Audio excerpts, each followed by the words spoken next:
Double-O and this shit, man. Let's get it. Let's get it. Let's get it. Let's get it. Let's get it. Let's get it. These niggas love to talk, but they don't know the facts. I'm cutting niggas off who don't know how to act. Bitch trying to line me up, so I tell her get back. Go play the lottery, got better luck with that. Before I fade the black, I'ma grind and run me up a sack. A nigga block my shots, you know that I'ma take it to the rack. No time to relax, I know the system wanna see me trapped. Ain't got no time to waste, these niggas fake, don't got that type of knack. These niggas acting on some goofy shit. You stupid niggas need to stop it, this is not the fucking movie biz. It's funny how I know I'm truly lit, cause niggas trying to get me back, but in the past they tried to do me grit. You see me flexing on some other shit. 007 getting hot, so pussy nigga get your oven mitt. I just want the money so my son get rich. They got me out here like I'm Cardi getting guap and then I'm running it. If I get big, I pass my brother in. Look at my family, yes, they smiling, cause to me that's just another win. I cut her off, she on some stubborn shit. And I remember Otto told me not to tell these hoes my government. It's over for you niggas, hallelujah to that friendly shit. Ain't even close to niggas that I went to elementary with. Fuck it, cause the money more important. Who I'm friendly with? A couple rowdy niggas, and you know they keep extending. These niggas, they ain't trying to benefit you. And they just trying to look for anything in you that's gonna be beneficial. And ask these niggas, cause I'm beneficial. I put some bread up on your head and then it's over, cause my man will get you better run. Wasn't gonna rap, man, I just started writing shit for fun. Started going off like I'm D-Book, I'm playing for the Suns. Niggas trying to snick you, only fuck with who I stand among. That's my game for life, that when we make it, we gon' stay in front. We gon' come and take over this town, we children of the corn. They hope it's gon' rain on us, but we gon' make it through this storm. Only reason niggas hate, cause they ain't on this shit we doing. It's a movie every day, my game, we make it marathon. I think I'm addicted to this rapping, it's like heroin. Ready told me, fuck my shit, I'll rip this beat until it's gone. They call me James Bond, but I'm a villain like Decepticon. Paranoid, cause I've been sick before, so ho, don't get me wrong. We looking like we Jason in your basement, how we urban. They talk on Facebook, but they never talking right in person. I got this weight up on my head, feel like I'm wearing turbans. I'm hella drunk, these snakes up in the water, they some serpents. You tell that nigga about his bitch, and I bet it's gon' hurt him. If she had thought I see the signs, and then I start rehearsing. He said he getting all this money, yeah, I know, I heard him. I had T-Loco in the cut, I think that shit concerned him. I think that shit concern him. I had T-Loco in the car, I think that shit concern him. I think that shit concern him. I had T-Loco in the car, I think that shit concern him.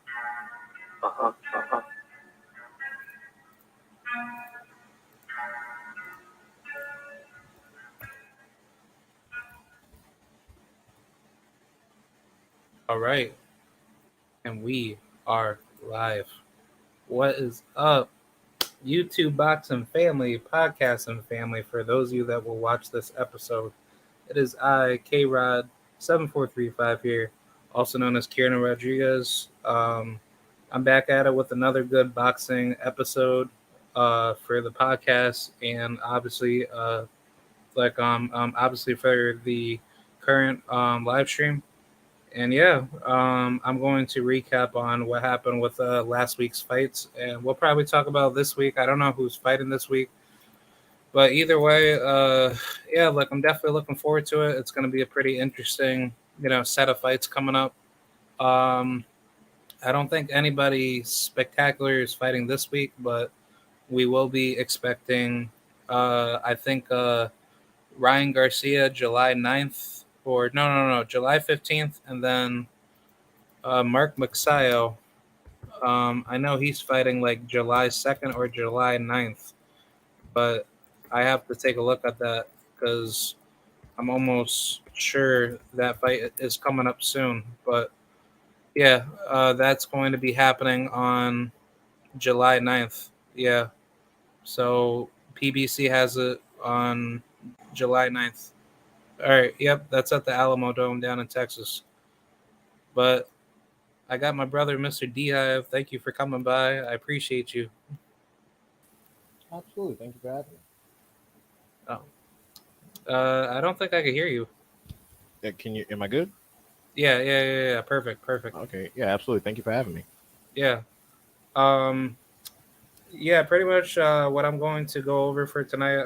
I was just going to recap off of last week's fights, and we're just basically just going to talk about this upcoming fights that are coming up, and probably just talk about a couple fighters that are that have been trending, and that's pretty much it. Let's do it. All right, so I wanted to get your take on the past weekend's fight with Jesse Bam Bam Rodriguez versus Soram Rungvisai, right? Yeah, it was it was a good fight. I picked Bam by decision initially, but a knockout didn't a knockout didn't surprise me because Sorong Bisai had he had been knocked out shit 2 or 3 times by people that were far inferior to Bam. I mean, for those of you that don't know, he lost his first 2 fights in the pros back to back by knockout. So him being knocked out at this level isn't necessarily shocking. But no, he did well, did very well, exhibited a lot of skill. He's fast. He's definitely the best 112er. He's most likely the best at 115, but we got to see. So yeah, man, he did his thing. It was good. He showed out. Yeah, because I heard your previous takes of like how some people are trying to overhype him or try to overhype him to make him something that he's not. And like I want to say Jesse, he can be good at higher weight classes, but I wanted to know your point of view. Do you think he could scale to higher weight classes, or do you think he should just keep himself at 115 and below? That's up to his team. And that's highly dependent on the competition that's available. So, do I think he could compete at 118? Yeah, but it depends on who he's fighting. Like people who say that Bam could compete with Naoya Inoue at any weight class, I'm gonna tell y'all right now, y'all are insane. Y'all really don't know what y'all talking about. No, I'm just keep it real. Like y'all really don't know what y'all talking about, and you're gonna get him hurt. You're gonna get him severely fucked up. If is it okay to curse? Oh yeah. Okay. Perfectly fine. Perfectly. I don't want to mess up the money. But yeah, no, you're gonna get Bam Bam severely. You're gonna get him severely harmed. Now, there are certain you know there are certain people that he could beat at 118. Like shit, I got the fucking I got the rankings right here. There are certain people he could take. Like shit, he might be able to take out Gary Antonio Russell. To be honest, the way he's looking, if he doesn't get his shit fixed, like people like Charlie Edwards, Jason Maloney, Casemiro, yeah, he could definitely take them on. But you start talking about the Inues and shit. I mean, even Chocolatito at 115 might be sketch the way he performed last. So, it's just y'all got to let people's wins breathe and let them grow some.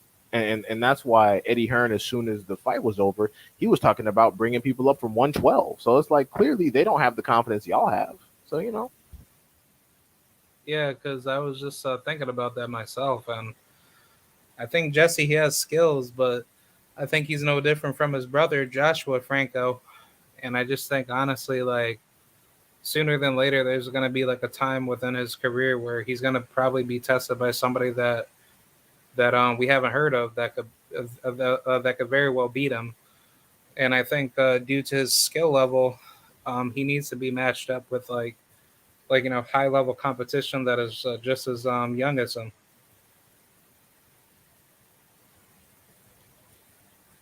yeah. Now I'm gonna disagree with him being his brother because I think Bam is light years away from his brother. His brother is basic as fuck. Not to mention, not to mention one of the I don't know if it was it the fucking trilogy where he faked the headbutt because he got punched in his eye The and then second fight. that was the second one. Yeah, that Yeah, kind of shit, bro. Get out of here. Like once he did that weak shit, I kind of wrote his entire career off. To be quite yeah, honest, I'm like, nah, bro, that's corny. That's I mean, I understand you're not supposed to lose the fight, but there was no headbutt. They even had replay in Nevada, and they couldn't find a headbutt. And you're over there crying like, oh, it was a headbutt, and then they couldn't even explain where it happened. You got punched in your eye, and you lost. yeah, So no, I'm not gonna I think that's a little bit disrespectful. I'm not gonna say that Bam is his brother because Bam is way better than his brother. Bam will beat the shit out of his brother. Like yeah. that's just real shit. Bam's brother is basic, and Bam was on stage. Excuse me, Bam was on stage talking about my brother doesn't get enough respect because he doesn't deserve any. Like if Inoue was still down there, he beat his ass too. Yeah, Like yeah, like Chocolatito would get on his ass. So it's like yeah, you guys, yeah, nah. I mean his brother. I don't even fucking. Mm-mm, I don't even talk about his brother. I thought Franco fights at 118. I get them fucking confused sometimes. So he's Jesse, and his brother. Where the fuck is? I'm looking at these answers. Where the fuck is his brother? You said he fights at 118. Hold on, let me take a look at it. Like I'll just Google it, but I'm almost positive Franco he fights at 118. Because if that's the case, then Inoue would have had fought him by now. Actually, no, he fights at super flyweight. Okay, yeah, that's what I was thinking because I'm like Inoue's at 118, and Inoue would have been took his scalp, especially being on top rank. They would have been lined that sacrifice up. Yeah, so Yeah, he's the basically, WBA regular at 115. yeah, Yeah, exactly, bro. These bitch dudes, like again, I think that Chocolatito, like Bam, could beat Chocolatito. Am I saying he does beat him? Not necessarily. Chocolatito will beat Josh, the professor's ass. Chocolatito will get on his ass right now. yeah, Man. If anything, Bam needs to be fighting Fernando Martinez, the guy who got that upset win over Ankahas. Ankahas is a southpaw. He just fought a southpaw. Dude's young and undefeated. I'm sorry, you guys can get mad, but Sarang Bisai was washed as fuck, and it is what it is. He washed. He's yeah, washed. yeah. Like on those fights, uh, I think, I think honestly, Jesse, he should go after those guys, and I would probably just test out the waters at 118, and then if that's probably not going to be successful, then I probably should just say stay at 115 or 112. But I like personally for me, I would like to see that the smaller weights taken out of boxing because I don't really see that the level of competition getting any different, and I think it's pretty like how should I say like it looks more deprecated than it's not supposed to be. I mean, it's just the reality is just when physically, a lot of these dudes are built the same. A lot of these dudes are built the same. They have the same fucking dimensions, so a lot of them fight the same. It's just a lot of punches and not that many knockouts. That's why dudes that show separation like Bam and anyway get big up so hard because you're not used to seeing that at the lower weight classes. People don't want to admit that the lower weight classes are boring. They're boring. It is what it is. Like I'm sorry. Chocolatito is cool and all, but I don't want to watch 100,000 of his fights because they're all going to be the same. It's just going to be these two little dudes slapping each other with 1,000 punches and nobody going to sleep. And that's the reality. That's the reality of the situation. But nobody want to pay for that shit over and over and over again. Yeah, because I was just about to say like theoretically like if there was like a consolidation and on weight classes, what's at the lowest like on weight class that you would personally want to cut it down to? Shit. Me, I think honestly, everything under bantamweight can just disappear. Yeah, And honestly, that's being generous. In a perfect world, everything under 135 would disappear because what kind of grown fucking man weighs around 120 pounds? Like that's not even real. Like yeah, what are you gonna say? Height discrimination? Like make weight. Like this is crazy. But no, because the yeah, other weight classes have some historical significance, especially for young fighters. Like I said, just everything below 118 can just go away, and then we have to weed some motherfuckers out. It'd be much more competitive. yeah. That's what I was just about to say. Because like I don't know like if you keep up with with BFTB that YouTuber, but basically he was saying like the same thing like all the weight classes from like 126 and under that should be completely taken out. And honestly, it should just be anywhere from like the lightest to being lightweight all the way up to heavyweight, and maybe take out like like the middle divisions, like the super middleweight division, and I guess like what the cruiserweight division and the bridgerweight. Well, honestly, Bridgerweight, they really should have just called Bridgerweight classic heavyweight because before all these people were like 7, 8 feet tall, they heavyweights used to basically be Bridgerweight dudes. Yeah, yeah, They used to be between 5'10" and like 6'3", weighing less than 250 pounds. That's basically what heavyweight used to be. yeah. Now it's Yep, giants. yeah, because like the heavyweight division used to be like I think like at least like 185 pounds, all the way up to at least 200, if not a little bit over. But yeah, I agree. Like the heavyweight division has massively grew, and like like you see guys that are like 6'10", weighing in at like 275 or 280. Right. Yeah, it's all a game of hype now. Not that that's not cool, but that's just what it is, and that's why you don't see as much elite boxing skill in heavyweights as you used to. Again, because of all the dimensions, they're long, they're lanky, and they're awkward. Yeah. Um, do you think that there should be a super heavyweight division? I mean, shit. That sounds good, but then when you think about it, there would only be like 3 or 4 people even up there. Like, Yeah, that's what I was about to say. Like, it's gonna be like very limited. yeah, it's gonna be fucking like not even some of the taller guys are that big. Like Hergovic isn't he doesn't weigh that much. Jalalov or whatever doesn't really weigh that much. It's just they're just tall. The only Yeah, people that would be at super heavyweight are like I don't know, like Tyson Fury, Mac Truck, and like Jarrell Miller. Like it'd be like the four of them. yeah. Um, I was gonna say like I think honestly there should be like I don't know like I don't think it would probably even matter for heavyweight, but I mean if it was to matter, like would you want to see like a weight cap, like like limit to like make it easier for the No, size? no, heavyweight's cool. I mean, don't get me wrong. It is a little crazy. If you weigh 201 pounds and you have to fight someone that's 300, that's why I think that Bridgerweight. That's why I think that if we eliminated the sperm weight classes underneath bantamweight, that would compensate for Bridgerweight even existing. Because, like I said, I think Bridgerweight is perfectly fine if you're like, you're above cruiserweight and you don't want to fight dudes that are 275 pounds. Okay, take your ass to Bridgerweight and go ahead. It's not a big deal. Like people talk shit about Bridgerweight, but then they act like they're watching the fucking 108 pound classes fight. Like, shut the fuck up. Like nobody's watching CP knockout Freshmark on Wednesday at 3 a.m. fighting in Thailand. Nobody's watching that weak shit. No. I was gonna switch to different fights, but what was your viewpoint on Muradajan Akhmadaliev defeating Ronnie Rios? Mm. That was something I expected. I picked MJ by decision. Of course, it didn't go that long. I mean, they stopped Rios on some buzzer beater type shit. He had like 30 seconds left in the 12th round. But no, it was expected. I mean, Ronnie Rios is two out of his three losses at the time had come by knockout.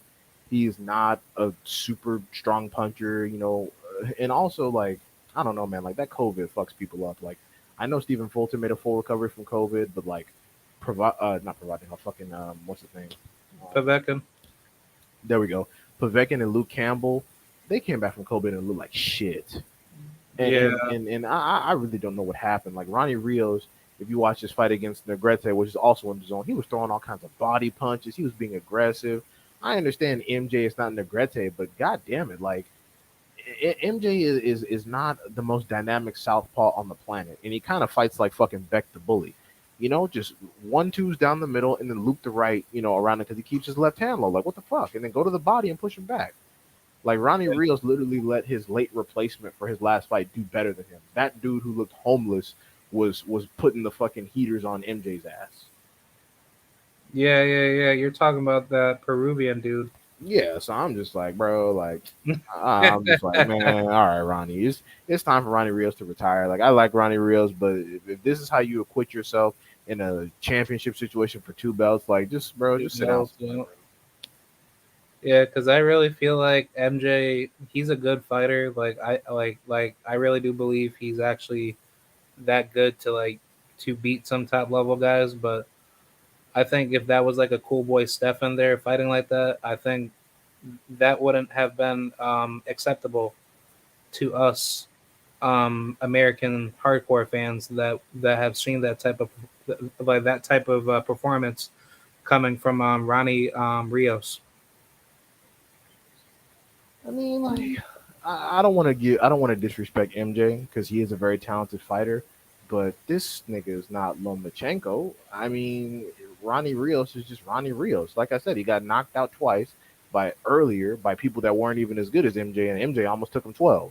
So, I mean, shit, that says a lot about both fighters, but this is post COVID Rios. So that says a lot about MJ and people thinking that, oh, MJ runs over Fulton. I'm like, all right, okay. It sounds good. Yeah. Um, do you think do you think MJ has a chance to potentially give a hard time with Stephen Fulton if they were to fight? Hmm. Uh, yeah. I mean, it could. I mean, I wouldn't say it's exactly a 50-50, but it can definitely go either way. MJ has power. He's awkward. He's a southpaw. He's kind of unorthodox. And also Fulton, as much as he tries, fighting inside the pocket is not his gift. It's just not. And people got to accept that. Like, oh, Scooter can do it all. Yeah, that's fine. Scooter can do it all. But the thing is, you don't want to be a jack of trades and a master of none. What happens when he meets a specialist? You see what I'm saying? Yeah, He's the type of like I understand he trains with Jerron Dennis, but he's not Jerron Dennis. Jerron yeah, Dennis could literally fuck around and do everything. Scooter is not that person, and it's important that Scooter realize that because if he plays around, he's gonna get fucked up. yeah, For example, if Fulton fought Inoue, how he fought Brandon Figueroa, he would get stopped. yeah. Yeah, so you He can't would you need to can't play box with him. everybody. He would need to use his height. He would need to press him with body shots, and I would just honestly just use that jab and just ultimately crack him with hooks and uppercuts. Yeah. Yeah, yeah, but no, I don't think that nobody runs over anybody. But but currently, I have Fulton by decision. But that's just me. Anything could happen. I mean, shit, MJ can get a lucky hook off and end the whole fight. So we don't even know. Yeah, because I do believe MJ has power, but I don't think that's going to really help him because Fulton he has a height and reach advantage. So I think how that fight will play, inside my mind at least, I think Fulton would just make him look very, average and very ordinary. But I mean, that's what I mean. Fulton has been hurt. Like Fulton, like especially in the Angelo Leo fight, he's been hurt. So Yeah, that's what I'm worried about. Like now, has he made adjustments to his inside game? Absolutely, but that's not going to work with everyone. Brandon Figueroa is, with all due respect, has the ring IQ of like a fucking like a gnat. Like he literally grabs you, holds with one hand, and hits you, and then complains about the punch statistics. It's like, bruh, you have two hands and you're only using one. Of course, you're only going to land at 50%. What the fuck do you expect? Like you're literally cutting your punches in half when you're holding with one hand and hitting with the other. So working on the inside against that dumbass is, that's fine. But you go inside against someone that's going to use both hands, like a Stanionis type person, that's yeah, dangerous. So MJ will use both hands. yeah. So, what would be the keys to victory for both guys? If they were going in there, with the intention to actually do some damage. Well, should I know Fulton got to have that jab active, got to maintain defensive responsibility, watch for MJ's left hooks to the body, definitely shoot the right straight like he did with Rahman, and then loop the right hook in there because dude's a southpaw. I mean, shit, he might even be able to get that left hook working over MJ's jab because MJ doesn't really use his jab a lot. For MJ, keep Stephen Fulton on the back foot, forward pressure, shoot that left to the body as often as humanly possible, and don't even waste time with jab because if you're not gonna out jab the boxer. So go in there with hooks, focus on the body to slow his feet down, then just bomb him, just bomb on him. Yeah, yeah. I definitely think that fight's gonna be very interesting to watch, and I think it's probably just gonna be it's gonna be like the same fight that Fulton had with Danny Roman, but just um it's just gonna be like a more technical, devastating, inside the pocket type of fight. Yeah, I mean that depends. Like if Fulton uses his attributes, he can do MJ easy. Like, he can easily because the thing is MJ is one of those people that he can punch, but he believes that he's a pure boxer. Fulton is the better boxer between the two of them. If MJ comes in there trying to box, he's gonna lose. So he's gonna Yeah, be in a position where he has to bang. Fulton can use that to his advantage and just embarrass his ass. But if Fulton tries to come in there trying to prove something and takes the wrong shot, he's gonna get done dirty. yeah. Um, yeah, hopefully they can make the fight next. Like I've been hearing that MJ he wants the fight, but I believe Fulton he has to honor his mandatory with Luis Neri. So like hopefully after Fulton's done taking care of him, maybe he can go after MJ for undisputed. I mean, it all sounds good, but we're dealing with Eddie Hearn and them, and this motherfucker had no confidence. He's like, "Oh yeah, whatever Eddie Hearn says." I'm like, "Whatever Eddie Hearn says? What What? the Who cares? Who cares what Eddie Hearn is talking about? Do you want the fight or not?" And yeah, Yeah. it sounded like some bullshit. So they're gonna be occupied. I mean, if MJ really wants it, he can just bring it to Perspit and then PBC they can buy it, right? Nah, because person bids are only for mandatories, and you have to. Uh, Yeah, like unifications aren't mandatory at all. You have to decide to do that. So yeah. if you want to ask one of the sanctioning bodies for a Canelo treatment and have one of y'all make the other guy a mandatory defense, then yeah. But unless that happens, then nah. There's nothing we can do. Yeah, so MJ would have to leave Matchroom to try to make the fight. Yep, he'd have to leave with the straps. Oh, yo, that's crazy, man. I mean, shit, is this what Devin Haney had to do because Eddie Hearn was shitting the bed on the fight? So it is what it is. And that's how you decide who really wants the fight. Like, when you want the fight, you do what it takes to make it happen. When you don't want the fight, you're just going to sit there and be like, and cry. It's just like with Terrence Crawford and EJ. EJ has done everything necessary to make the fight. It wasn't until now that Terrence Crawford has finally started doing his part, which is why we're closer to getting the fight done. But now we're at another roadblock. So it's like, like because PBC has no issue making fights with other people. Like people talk about that the British Protection Island when they make fights with Top Rank all the fucking time. If Eddie Hearn wants to come and play ball, let him play ball. If he doesn't, then he can sit his dumbass over there and deal with the fucking investigation. Yeah, because I mean, like personally for me, like it shouldn't be that difficult to make the fight because it's two consenting parties. So the promoter should not be the middleman preventing the big fight happening. I mean, they have to like manage money and expectations and plan things and stuff. But yeah, nah, these bitch dudes, they like, especially Eddie Hearn, whose matchmaking is absolute horrific garbage.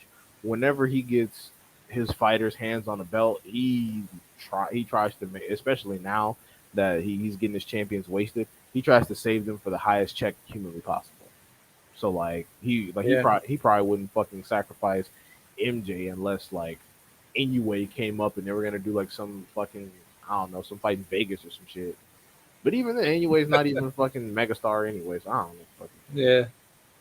Um, I was gonna talk about the other fights that were on the card. What was your thoughts on Raymond Ford defeating, Ricky Medina? I'm gonna keep it real. Raymond Ford seems like a good dude, but I'm gonna say he talks a little bit too much shit for the skill set that he brings to the table. Now he schooled that dude. That's perfectly fine to say. But I will say I am not completely sold on the fighter that is Raymond Ford yet. He shows some skill, he shows some speed. He lacks a little bit of power because he's a pure boxer, and but he does not show enough separation for me to be talking about his name like real serious at like 130 or like 120, wherever the fuck he fights. Yeah, I like it like Raymond. If you talking about Shakur or like fucking or like Ramirez or like anybody real, even like Zordito or some shit, I'm gonna need you to calm down. Okay, I'm gonna need you to fucking relax yeah. cause I don't know, bro. Like you gotta prove some. So, like, what's on the next fight that you would like to see him in? Shit, I don't know. I mean, shit, I mean, like whoever they got over there at Matchroom, they got no shortage of random ass dudes to tighten his ass up. Some, I mean, they've been giving him difficult opponents. I'll give him that. He's been getting like multiple undefeated dudes, so that's good. That's some good experience. But they got some people over there that can tighten his ass up. I mean, even if there are no names, just keep him busy, get him some paper, and then when he's ready to, play some legitimate ball, he got to leave because eventually the zone's talent runs out. you gotta go to the other places. Like you might have to go to Top Rank, you might have to go to PVC, and that's on him. But I recommend he just hang in there and make his little money and do whatever. So I would say stay away from guys like Mauricio Lara. Uh, wait, Mauricio who? Mauricio Lara, that Mexican dude. Oh shit, yeah, yeah, hell no, yeah, nah, don't, yeah, no, yeah, yeah. See, that's exactly what I'm talking about. Nope, nope. Viva Mexico, be the black guy. That dude will lose. That dude will lose all like 11 rounds and then crack you in your shit in the 12th and end the whole fight. Yeah, that's exactly what I'm talking about. Because Yeah, the dude, right? Because like 2 fights ago, Raymond looked like shit. He was getting beat up. yeah, Raymond. Honestly, like I'm gonna be dead honest, but I feel like anybody that has a good, powerful jab to like keep Raymond discomforted, I think Raymond like will definitely get stopped because I just don't see his power really keeping a lot of guys like off of him, and I feel like the only reason why he's never been put to that level is because nobody's actually pressing him to actually make him feel uncomfortable to the point where Raymond he's in survival mode. Yeah, yeah, and also and about that survival mode, as we've seen in his last 2 fights before this one, his method of survival isn't good. It's not good. He backs up toward the ropes. He does that half-ass Philly shell, barely blocks any goddamn punches. His head movement is telegraphed. He can't fight off the back foot. Like there's a lot of holes, man. There's a lot of holes, and he was like I said 2 fights ago he was in there fighting like shit, and so he got to tighten up. He got to tighten up. Yeah, I mean I don't really want to see him in there with any top 25 fighter, Fuck no. but I would definitely build up off of what the top 100 guys. I think personally like I think like a good set of next opponents would be like a guy like maybe Adam Lopez or maybe like a Jordan Gill or go after Kobe Abriti or like I don't know Shit. like Jordan Gill, you saw his last fight. He would fuck around and knock Ford Smooth the fuck out of here.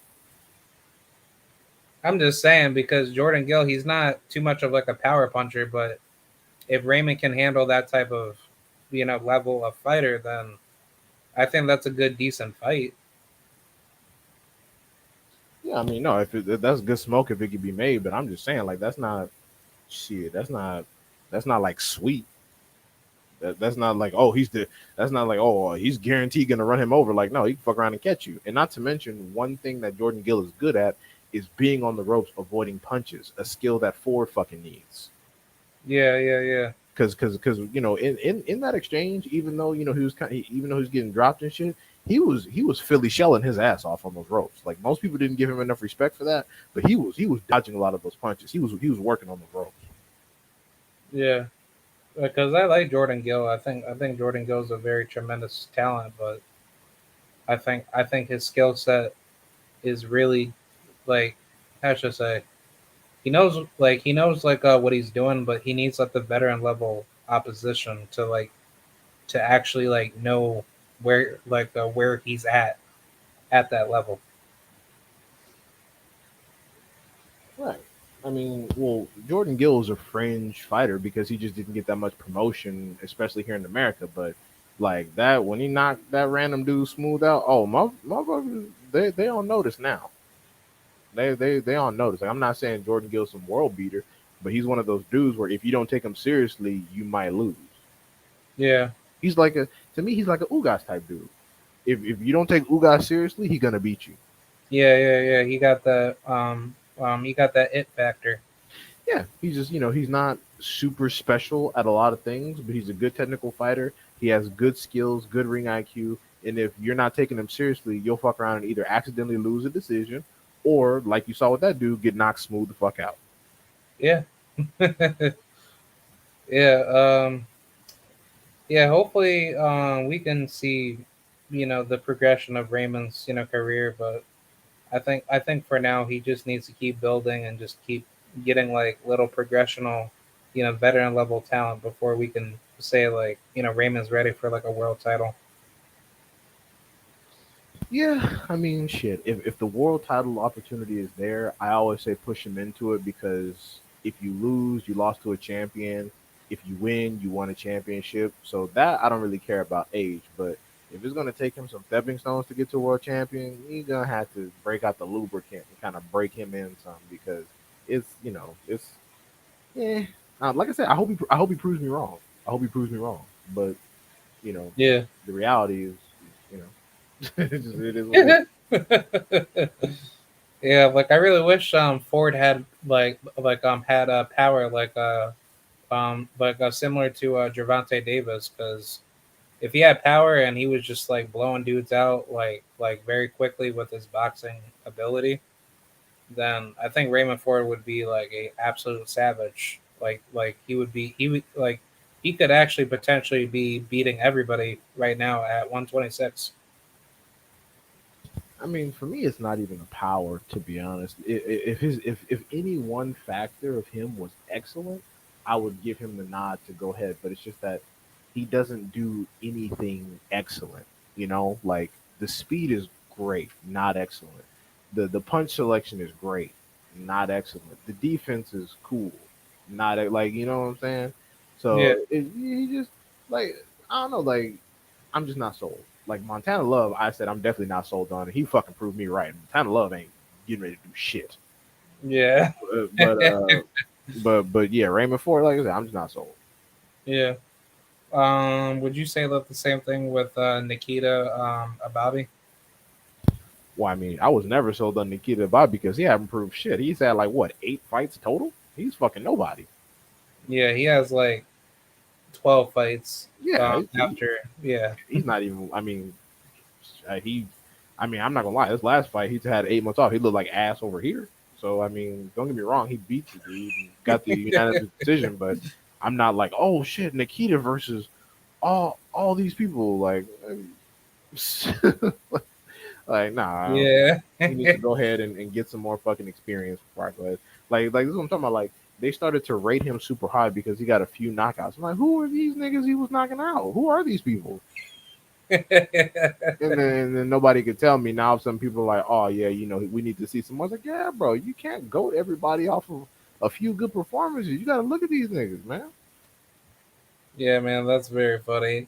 Cause like I like White Chocolate. I think he's a very semi-talented fighter, but the minute I heard him getting called out by Austin Williams, and I was like looking at the progression between both of them, I'm just like, yeah, I think Nikita has a lot of climbing to do, but keep him away from Austin Williams, because I think Austin would just absolutely crush him. But You talking about Nikita? yeah, He fights at middleweight. yeah, Oh shit, I totally forgot he fought at middleweight. Man, shit, bro. Like he he could do some damage. Don't get me wrong, but yeah, like people like Austin Williams, bro, they'll get on his ass. Like shit. At this yeah. point, I think maybe even Eubank Jr. probably get on his ass. Chad, I might even have to agree with that, because just on the way how he fights so basic, and I feel very, very, how should I say, nervous, of actually watching that, because I feel like one of these days he's gonna get knocked out doing that. I mean, he's quick. He's got good head movement. He's got a good jab. His punch selection. I mean, his power's cool. His punch selection needs some work. But again, this is just another dude, random dude, hasn't put in really an ounce of work, and we haven't seen shit from him. He got a lot of early publicity because he knocked some random dudes out, and people were trying to ride him. And then the pandemic hit, and then he stopped fighting because he had personal issues. And then it's funny because Ammo was more impressive coming up, but he didn't get the same respect. And we treated Ammo like we should treat everyone. He's cool, but we gotta see. And then he fought Dennis Duggan, and we were like, okay, so he's not perfect. There are some vulnerabilities. Because I'm not gonna lie, Ammo did some fuck shit when he fought Dennis Duggan. He was doing some dumb shit, and he almost paid for it. Yeah, So we gotta work out the kinks on these dudes, and I'm not just gonna sit here and go to everybody. Some of these dudes show a lot of promise, but then some of these dudes need work. Like when you talk about people like Shakur Stevenson, it's obvious he can compete at the world level. It's obvious the separation is ridiculous. Like people like that, people like Devin Haney, people like Subra Matias, etc., etc. It's obvious they have what it takes because the separation in an area is ridiculous. Yeah, Whereas these regular dudes, they look like some regular ass dudes, and they need to fight some people. yeah. I was gonna talk about Devin Haney because he said something very, very interesting, and I don't know if you can agree with it, but he said if Javante wants to get the fight with me, I'm obviously just paraphrasing. He can basically tell Floyd to go get that fight made, and I'm not too sure if the news was correct from what I heard, but I think the WBA they could like mandate that fight, right, to be made. Yeah, they could they could at any time, uh, if they wanted to. But then again, it's a matter of Floyd and them taking the fight because knowing them, if the WBA did that, they would just drop the belt. They would just be like, "Nah, we're not fighting this dude because money and attendance and blah blah blah, all the usual bullshit that Leonard Ellerby says." And then they can go on about their merry way doing what they've been doing. So you're not gonna force Tank to fight anybody. It's hey, what's up, Isaiah Felix? It's up to them. Like Yeah, you're not gonna force Tank to fight anybody because like Mayweather and them already said they don't give a fuck about the belts. So the Reggie they'll drop that shit no problem. They're like, man, whatever. yeah, because I'm like starting to like look at Javante like very funny, and I don't know if it's true, just just from like my own perspective, but I feel like Javante is like avoiding Devin. Like I don't think Javante wants Devin Haney problems. Uh, hmm. I'm not gonna say he's outright avoiding Devin right now. Do I think he probably has in the past? Yeah, sure. But right now, no. I mean, he claims that he wants winner of Cambosis Haney, and he knows they got to fight twice. So at this point, I'm putting Tank in the will see category. But I'm gonna tell you this: if Tank's next fight is not a certified 135 or like somebody dope, like Frank Martin or El Rayo or fucking let me see what's the guy's name. Michelle Rivera. I don't even like that fight to be honest, because Michelle Rivera has been dropped by trash. So I'm like that. I don't even like that. Not to mention Yeah, I yeah, don't yeah. want him to I don't break Ali's real grandson's damn neck.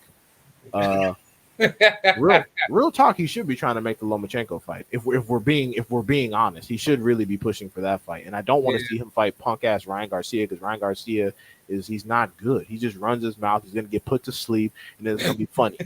Like that's trash. Like he could fight JoJo Diaz, like just somebody. yeah, And yeah. I swear to Jojo God, Diaz, I think that's a good like a pay per view level fight.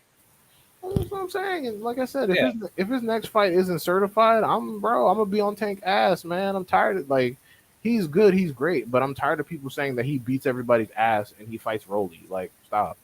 yeah, yeah. Because personally, like I don't even view Gervonta as like a three division world champion. Like to be honest, like to be actually consistent, Gervonta is really like a one division world champion because the belts that he got at 135 and 140, they were just basically secondary, belts. So I mean, you know, that is what it is. Oh, sorry. Uh, I mean, yeah, that's an opinion that people have. Some people validate the secondary titles because of like Triple G was known for making mostly title defenses with secondary titles, and some people don't. That's cool, but Tank is an exceptionally gifted fighter. Has very few fundamental flaws. He's fast. He's strong as hell. He punches super hard. He's a draw. He's great. He's all that cool, good. But it's time you start fighting some niggas we've heard of. yeah, Okay, fucking Isaac Cruz.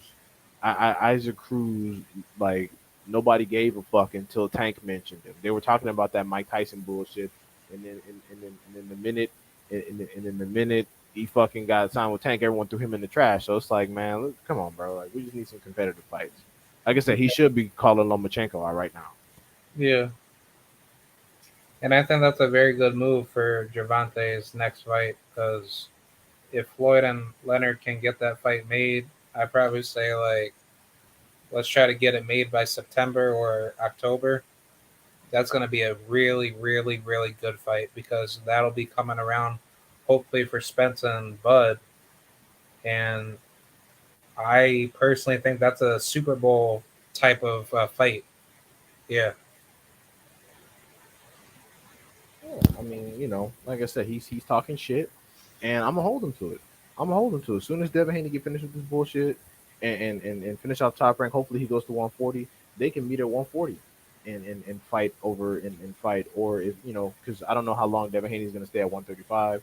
I definitely recommend if he's gonna fight punk ass Lomachenko, drag his ass up to 140 because he doesn't deserve shit. He doesn't deserve titles. He doesn't deserve anything for all this nonsense. He's the reason why the division is fucked up in the first. Duck. Right. So damn man, I'm tired, man. I'm Pussies, tired of man. these bitch dudes. He held up the division. He fucked around. Tiafimo held it up, and then those two are beltless losers. They don't deserve shit. Oh yeah, let's talk about Tiafimo, man. Like, did you hear what Tiafimo said the other day about Devin and Tank? He basically said that he got screwed over for Tank to basically be lined up to basically fight Devin, and he basically got robbed by Cambosos, so that way Devin can be undisputed. I mean, like, that shit sounds good, but then again, Cambosis wasn't even trying to fight Devin. So I don't think I need to tell everyone here that Tiafimo Lopez is an idiot.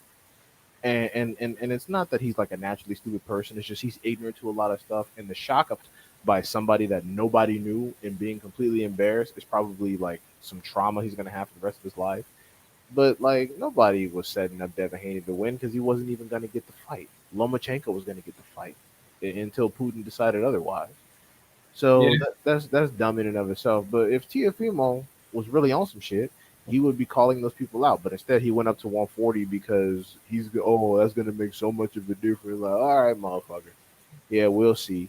And then you're fighting some dude we've never heard of. Like you want to give fucking once Subra Matias is done with this Ponce dude, get Tiafimo ass in there. Get Tiafimo ass in there and then see what he can actually do. And if he doesn't go in there and get Oh my wasted, god. then I'll give him some credit. You like to put Subriel Matias into the conversation? No, because he's one of the primary people at 140. Like it's him, Gary Yeah, Antoine Gary Russell, Antoine Russell. Yeah. Josh Taylor, and I know they're not fighting. That fight's not happening. Possibly Regis program, maybe. He's with Probellum doing fuck all. So the like Super Yeah. Matias, Gary Antoine Russell are like some of the only people we can talk about. Like there's Jose Cepeda, there's Jose Ramirez, there's Pedraza, but those dudes are kind of B level and not in the champ conversation right now. No. I think Yeah. Zepeda is fighting Josh Taylor, but we don't know. We don't know. Yeah. How do you see Teofimo scaling at 140? Do you think he can get get some potential victories? I mean, yeah. I'm not gonna say Teofimo Lopez isn't a skilled fighter. I'm not basing his skill level off of beating Lomachenko because, with all due respect, I didn't think Lomachenko was white Jesus. But but no, he's a skilled fighter. He definitely has power. It's just a matter of if he's going to take his training seriously and actually learn and actually learn some damn punch application and how to defend himself. Like his defense is fucking like his defense is the damn offense. To keep it 100, his defense is his offense because that whack ass Philly shell ain't blocking shit. I don't know who taught him that, but Jesus Christ, he really needs to stop. Yeah, all I'm gonna say is that if he gets beat up really bad like he did with Cambosos, he's probably gonna get like a doctor stoppage type of loss. So I just don't see his face holding up at 140. I think it's gonna be too big enough for him to get cracked, and then he's just gonna start bleeding like a hose. I mean, because he's still signed with Top Rank, he's gonna blast this dude out. But I remember like just the competition they were talking about giving him was fucking annoying. Like they were talking about shit. Who the fuck were they talking about? They were talking about this random ass dude who can't punch for jack shit. They were talking about Arnold Barboza. I'm like, bro, like they Yeah, were talking about Barbosa, Arnold he's gonna Barboza. fight. Like Oh, I'm sorry. Yeah. No, I was just gonna say they were talking about Arnold Barboza like he was gonna be like some supreme champ. I'm like, bro, Arnold Barboza is B tier. Yeah, He is regular and he can't even punch.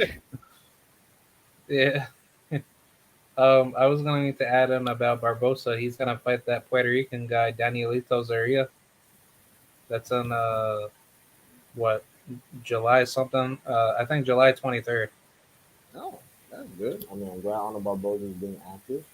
I have yet to hear of the person that I have yet to hear of the person that he's fighting, but I'll watch some tape, I suppose. Yeah. I know that he's fighting Danielito, so but I'm not too sure if that's like that's still in the works. But I'm pretty sure that's probably gonna happen. I'm actually looking at BoxRec. Yeah, he's fighting him July 15th. Yeah, that's out in California. Hmm.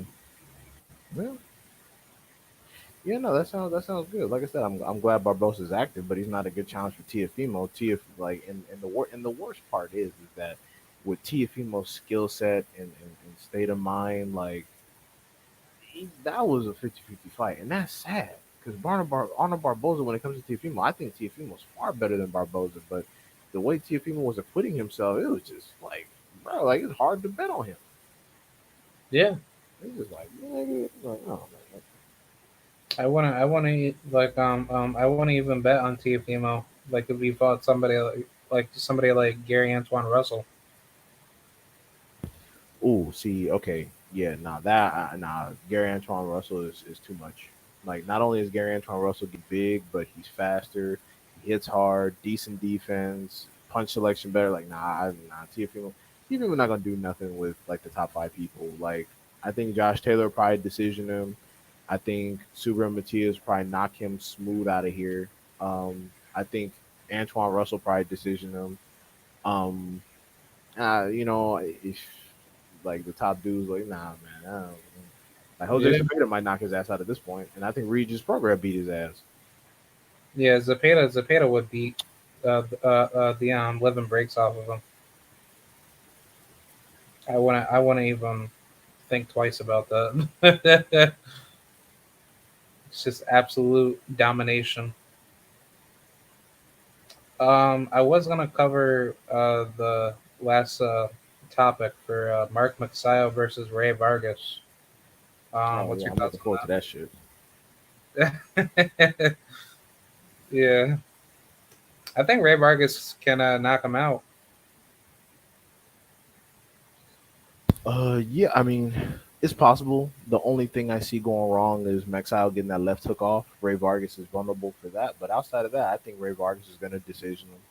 I think because Maxile is vulnerable, he takes a lot of punches, so I don't think Ray Vargas will stop him, but I think he is gonna style on him, probably whoop his ass and get a decision off him because Maxile is a fucking fraud. And it is what it is. He got that win over Gary Russell because he hurt his shoulder or whatever.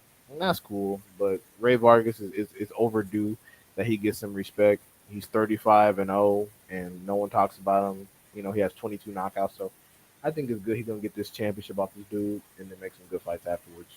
Yeah, but don't forget, our brother Mr. Frank Martin is facing Gervonta Davis's former opponent, Ricardo Nunez.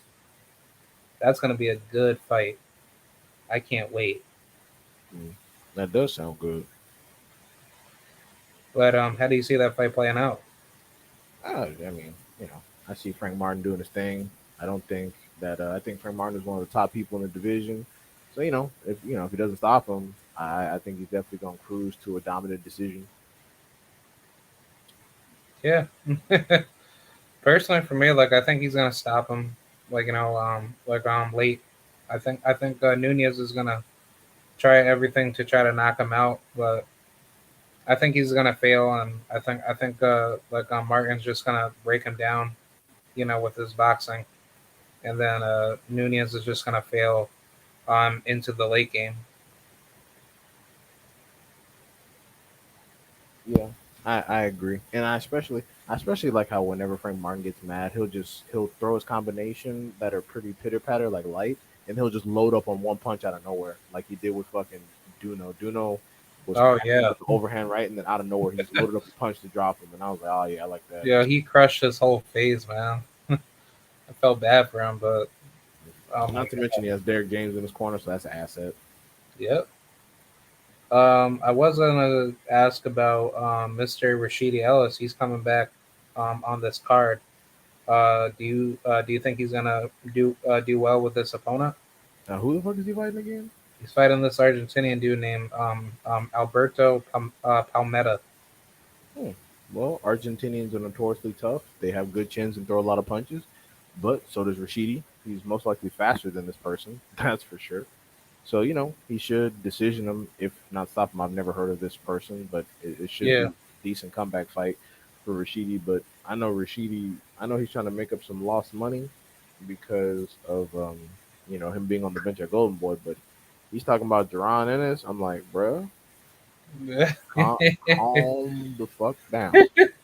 Okay, you need to maybe get a fight or two in, and you'll still lose, but at least you need to make this shit competitive. This shit like, I don't like people just think drawing in this is like a joke. I'm like, all right, bro. And then when you get in there and you get hit with that shit, I don't want to hear nothing about he just came to lay down for a check.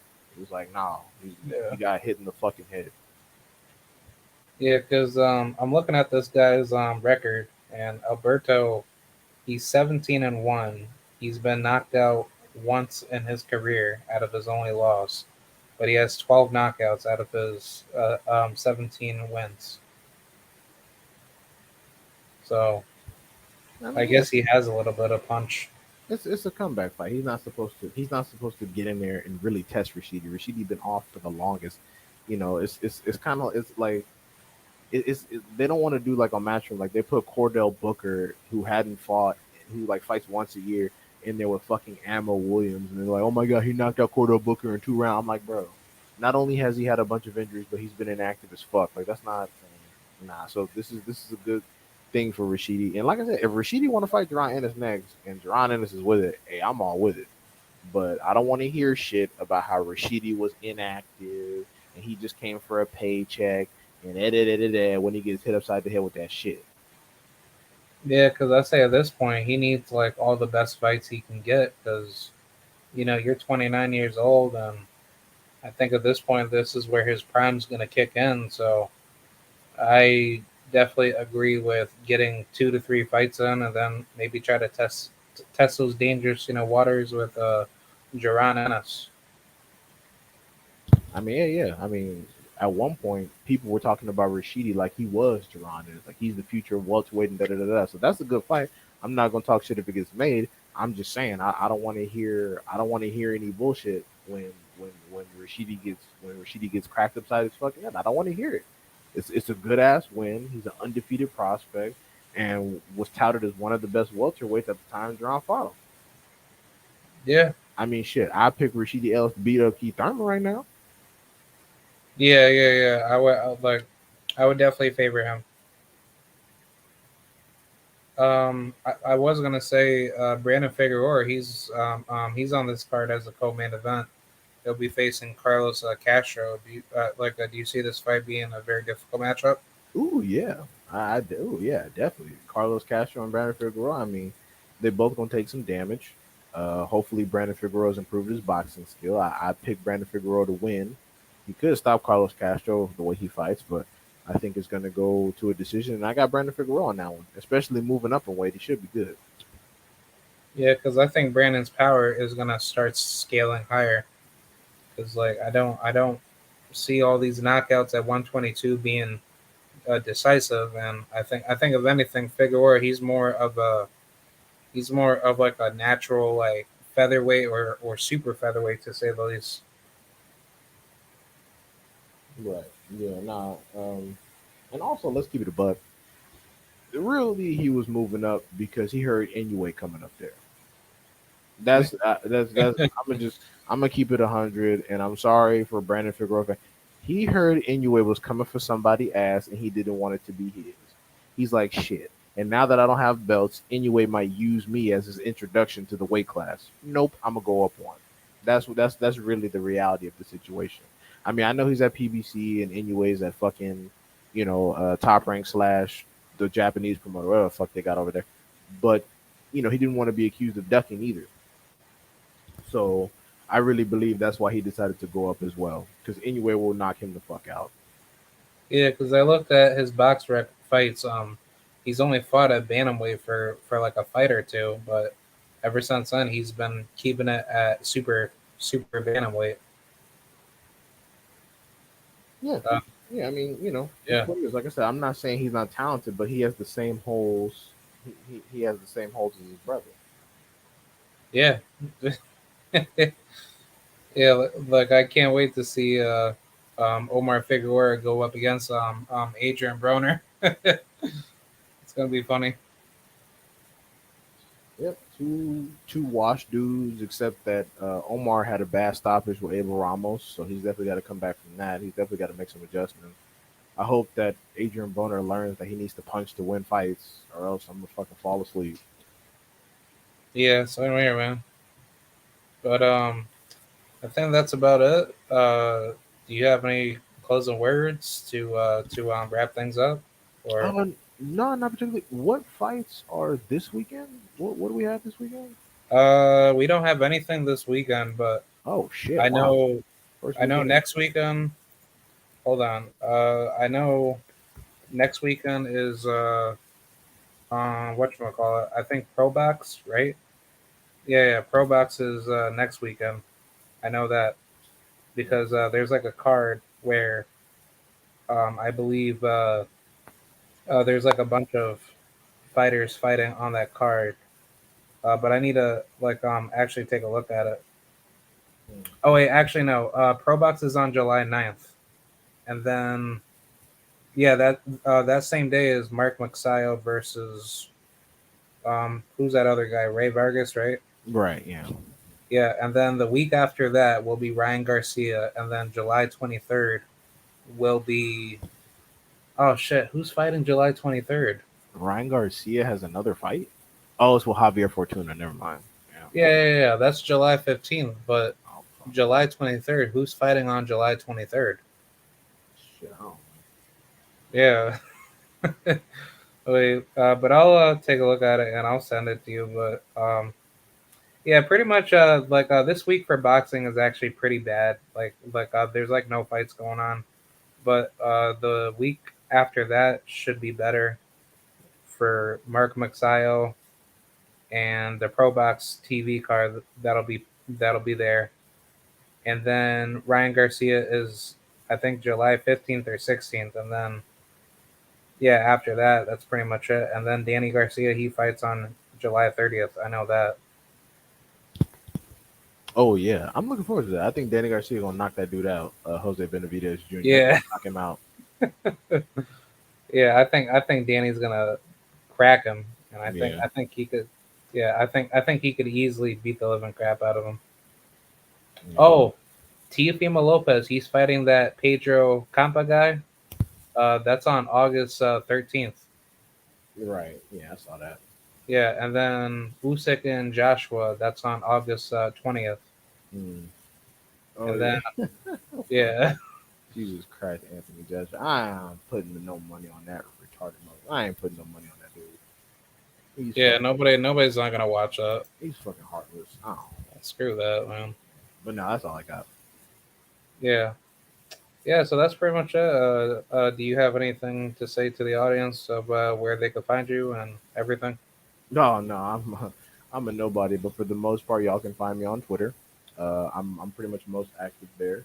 And no, thank you very much for having me, Krod, and look forward to the next one. If I'm able to make it.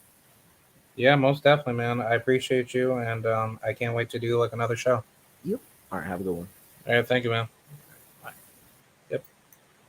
All right. Thank you guys for watching this episode of K-Rat Sports and Gaming Universe podcast. Also, shout out to the mighty LDBC. Appreciate every single one of you guys that come through. Even for the fewest people that have come on here. Shout out to Isaiah Felix. Shout out to Bruce Gass. Shout out to Tim Muzzy, aka Mr. Skywalker, and shout out to D Hab and shout out to everybody. Be sure to check me out on my podcast or anywhere else that I keep my name active, and yeah, that's pretty much it, man. There's really no fights going on for this week. Uh, actually, wait, I think Joe Joyce, he's actually fighting this week. Yeah, he is. Joe Joyce, he's actually fighting Christian Hammer this weekend. So if you guys want to go check out on some British boring boxing, that is definitely for you. And then after that, there's Marius Briedis at cruiserweight. He's going to be defending his title against Jai Opetaia. I don't know who he is, but that's not really a fight that I really care. And yeah, that's pretty much it, man. I mean, I don't really have anything else to really say, but yeah, I'll just keep you guys updated. I think sooner than later, I'm supposed to get together with Zarina McCoy. Me and her will chop it up very soon, one day. And yeah, I'll definitely catch you guys around. Thank you guys for coming through. And yeah, salute to the mighty, mighty LDBC. And that's about it, man. Thank you guys, and I'll see you guys later. Thank you. Bye.